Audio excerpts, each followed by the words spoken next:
ఇక మనకు BJP MP ఉన్నాడు, ఆయన ఉన్నా లేనట్టే లెక్క. అంతకుముందేమో బాగా మాట్లాడేది, మాధవ్ నగర్ బ్రిడ్జ్ ఎందుకైతే లేదు అని తెల్లారు లేస్తే అదే మాట్లాడేది. ఇప్పుడు 2 ఏళ్ళు అయిపోయింది, బీఆర్ఎస్ పార్టీ అధికారంలోకి పోయింది. ఈ 2 ఏళ్లలో మళ్ళీ అరవింద్ గారే ఎన్నిక కాబడ్డారు. మరి ఇంతవరకు మాధవ్ నగర్ బ్రిడ్జ్ అట్లనే ఉన్నది, ఎక్కడ వేసిన గొంగడ అక్కల్లాగా. మరి అప్పుడు అనేటోడు అరవింద్ గారు ఇక్కడ కే ట్యాక్స్ నడుస్తుందని. నేను ఇవాళ అడుగుతున్నా, ఇప్పుడు ఏం ట్యాక్స్ నడుస్తుంది అరవింద్ గారు? మీ ట్యాక్స్ నడుస్తుందా?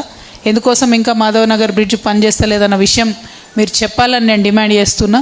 మీకు చిత్తశుద్ధి ఉంటే ఫస్ట్ మీరు ఇమీడియట్గా మాధవ్ నగర్ బ్రిడ్జ్ కోసం ధర్నా చేస్తారా? రేవంత్ రెడ్డి ఇంటి ముంగడ కూర్చుంటారా? మోడీ గారి ఇంటి ముంగడ కూర్చుంటారా? వెంటనే అవి తీసుకొచ్చి బ్రిడ్జ్ కంప్లీట్ చేయాలని డిమాండ్ చేస్తున్నా. ఇక రెండో విషయం, బీసీల బిల్లు ఏదైతే పెండింగ్ ఉందో ఫస్ట్ అరవింద్ గారు రాజీనామాతో శ్రీకారం చుట్టండి. మీరు బీసీలకు మంచి ఆరాధ్య దైవంగా మిగిలిపోతారు. మీరు రాజీనామా చేసి మీ మొత్తం 8 మంది ఎంపీలతోని రాజీనామా చేయించాలని చెప్పి నేను అరవింద్ గారిని డిమాండ్ చేస్తూ ఉన్నా. మీరు రాజీనామా చేస్తే బీసీ బిల్లు ఖచ్చితంగా నడుచుకుంటూ వస్తుంది.